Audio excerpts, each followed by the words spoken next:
ये आकाशवाणी है। प्रस्तुत है कार्यक्रम सुर्खियों में। इसके अंतर्गत सुनिए कोविड टीकाकरण के नए चरण की शुरुआत पर कोविड कार्यबल के अध्यक्ष डॉक्टर एनके अरोड़ा के साथ आकाशवाणी संवाददाता कमल कुमार प्रजापति की विशेष बातचीत। आज से 12 से 14 साल की उम्र के बच्चों का कोविड टीकाकरण शुरू हुआ और साथ ही 60 वर्ष या उससे अधिक उम्र के सभी वरिष्ठ नागरिकों को प्रिकॉशनरी कोविड डोज भी लगनी शुरू हुई। तो इस तरह से हम कहें कि आज कोविड 19 टीकाकरण का एक नया चरण शुरू हुआ है। बातचीत करने के लिए हमारे साथ कार्यक्रम में जुड़ रहे हैं empowered group on Covid vaccination के अध्यक्ष doctor N K Arora. Doctor Arora, स्वागत है। बहुत बहुत शुक्रिया कमल। डॉक्टर अरोड़ा, जो किशोर किशोरियां हैं और वयस्क हैं, वरिष्ठ नागरिक हैं, उनका टीकाकरण पहले ही शुरू हो चुका था, लेकिन अब 12 से 14 साल की उम्र के बच्चों का भी टीकाकरण शुरू हुआ है। ये कितना आवश्यक था और इससे कैसे टीकाकरण अभियान को एक नई दिशा मिलेगी? आपने ये बहुत महत्वपूर्ण सवाल पूछा है कि 12 से 14 साल के बच्चों में कोविड टीकाकरण कितना महत्वपूर्ण है और इसका क्या लाभ है। तो यहाँ मैं ये बताना चाहूंगा कि जैसे कि बड़ों में, बच्चों में भी कोमॉर्बिडिटीज होती हैं, जैसे कि मोटापा, डायबिटीज, मस्तिष्क के रोग, जन्मजात हार्ट की बीमारियां और लिवर और फेफड़ों की बीमारियां। तो जो इस तरह की क्रॉनिक बीमारियां हैं, फिर कैंसर हैं, ऐसे बच्चों में अगर कोविड की बीमारी हो तो गंभीर बीमारी होने की संभावना एक स्वस्थ बच्चे के मुकाबले 5 से 7 गुना बढ़ जाती है। और ऐसे बच्चों को टीकाकरण करने का एक निर्णय आज से 3 महीने पहले एंटैगी में लिया गया था। 12 से 14 के बीच में लगभग 7 करोड़ हैं बच्चे, तो 10 से 15% ऐसे बच्चे हैं, यानी लगभग 1 करोड़, जिनको ये टीका लगने के लिए बोला। लेकिन समस्या ये होती है कि इन बच्चों की पहचान कैसे की जाए। कई बार माता पिता को भी पूरी तरीके से नहीं मालूम हुआ। इसी वजह से ये 12 से 14 तक के हर एक बच्चे को ये टीका अब उपलब्ध कराया जाएगा, और जिससे कि हम जिन बच्चों को सबसे ज्यादा जरूरी है उनको फायदा हो। उनमें अगर दुर्भाग्य से कहीं इन्फेक्शन हो जाता है कोविड से तो उनका बचाव किया जा सके, और साथ ही साथ जो स्वस्थ बच्चे हैं उनमें भी टीका लगेगा तो उनको भी लाभ होता है। उनमें प्रतिरक्षा का एक एक्स्ट्रा आवरण मिल जाता है और संक्रमण को फैलाने में उतना बड़ा रोल नहीं रहता अगर उनको भी टीका लगा हुआ हो। तो कुल मिलाकर के बच्चों में जब हम टीका लगा रहे होते हैं तो बच्चों को फायदा होता है, खास तौर पे उनको जिनको कोमॉर्बिडिटीज हैं, क्योंकि स्कूल जाना है, उनके माता पिता को विश्वास बन जाता है कि भाई मेरा बच्चा अभी उसको प्रतिरोधक क्षमता है उसमें। और तीसरा, जो बीमारी या संक्रमण के प्रसार में जो बच्चों का रोल होता है वो कम हो जाता है, क्योंकि जिसको टीका मिला हुआ है थोड़ा बहुत फर्क उसमें भी पड़ता है। तो कुल मिलाकर के बच्चों को जो टीकाकरण किया जा रहा है वो हमारी कोविड महामारी के प्रति जो लड़ाई है उसकी तरफ एक अगला सकारात्मक कदम है। डॉक्टर अरोड़ा, माता पिता के मन में 2 महत्वपूर्ण सवाल हैं। एक तो ये कि जो बच्चों को कॉर्बेवैक्स टीका लग रहा है, ये कैसा टीका है, इसके बारे में भी थोड़ी आप माता पिता को जानकारी दें। और दूसरा कि टीका लगाने से पहले या इसके दौरान या इसके बाद क्या कुछ सावधानियां बच्चों को और उनके माता पिता को रखनी है। बहुत जरूरी सवाल, बहुत जरूरी।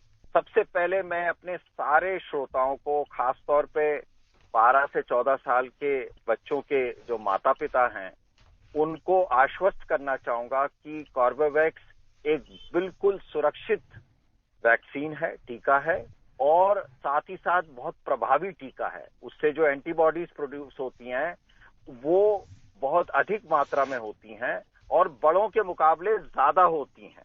तो ऐसी स्थिति में बच्चों को जब भी कोई वैक्सीन दी जाती है, ये सबसे पहला कर्तव्य होता है वैज्ञानिकों का कि वो सुरक्षित होना चाहिए। तो सुरक्षा के मामले में आपके मन में कोई संशय नहीं होना चाहिए।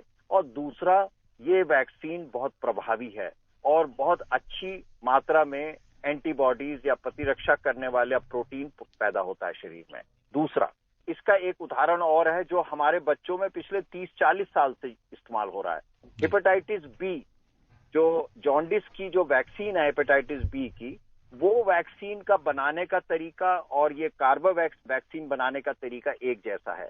और हेपेटाइटिस बी 40 साल से इस्तेमाल हो रही है, बल्कि नवजात शिशुओं में भी वो वैक्सीन लगाई जाती है पूरी सुरक्षा के साथ। तो उसके हवाले से भी ये हम कह सकते हैं विश्वास के साथ कि ये वैक्सीन हमारे 12 से 14 साल के बच्चों के लिए पूर्णतः सुरक्षित है। तीसरी चीज, ये वैक्सीन 2 डोजेज दी जाती हैं। एक आज अगर लगाई तो दूसरी डोज 3 से 4 हफ्ते बाद दोबारा लगाई जाती है। और इसके अलावा जब घर से निकलें तो नाश्ता करके खाली पेट ना जाएं। वैक्सीनेशन सेंटर है, वहां पर टीका लगवाने के बाद आधा घंटा जरूर इंतजार करें। कभी कभार जो है जहां पर इंजेक्शन लगाया वहां थोड़ी सी सूजन या हल्का सा दर्द हो सकता है, और उस स्थिति में अगर सहा जा सके तो बहुत अच्छा है, नहीं तो पैरासिटामोल की दवा ली जा सकती है और चिकित्सक से पूछकर या जो टीकाकरण केंद्र पे जो व्यक्ति हैं उनसे पूछकर करा जा सकता है। एक चीज और बताना चाहूंगा मैं यहाँ पर कि आमतौर पे ये वाला टीका लगाने के बाद बच्चों को कोई परेशानी नहीं होती है, वो अपना स्कूल जा सकते हैं, खेल सकते हैं, पढ़ाई कर सकते हैं, उसमें कोई भी समस्या नहीं होती है।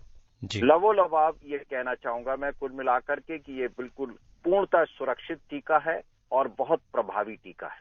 जी डॉक्टर अरोड़ा, अब 60 वर्ष से अधिक उम्र के जो वरिष्ठ नागरिक हैं उनके लिए भी हम चाहेंगे कि आप कुछ कहें। प्रिकॉशनरी डोज क्योंकि आज से लगनी शुरू हुई है सभी को, तो वो कितनी जरूरी है और इस मामले में कुछ गाइडलाइंस भी हैं, उस बारे में भी कुछ बताएं।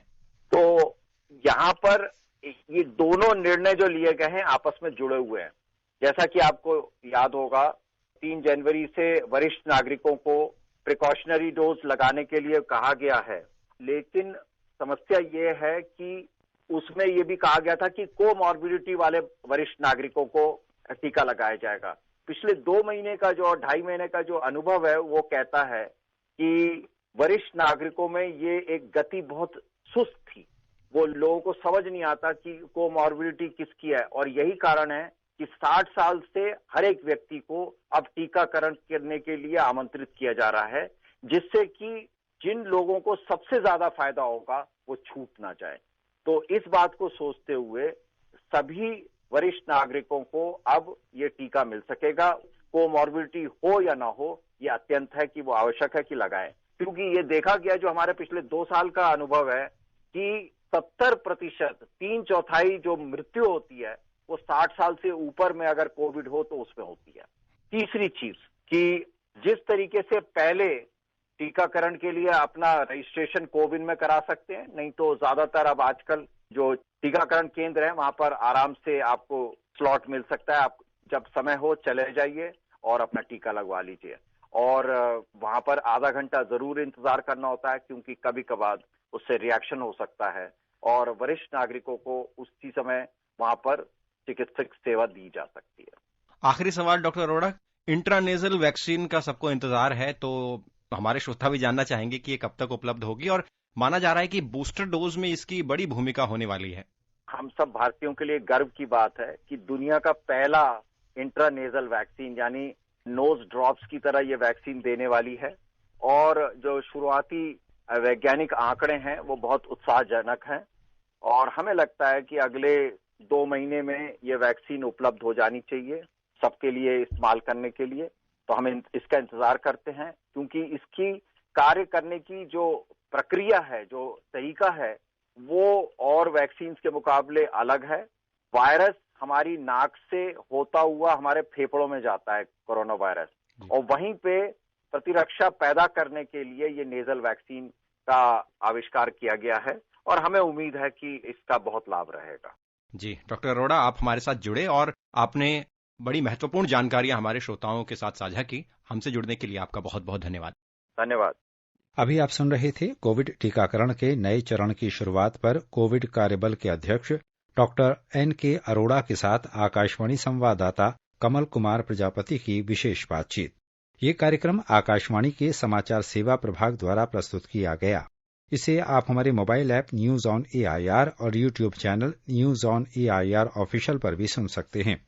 इस कार्यक्रम के संबंध में अपनी प्रतिक्रिया आप हमें ईमेल कर सकते हैं। पता है airnsttalks@gmail.com। ये कार्यक्रम फिर से सुनने के लिए लॉग ऑन करें हमारी वेबसाइट newsonair.nic.in।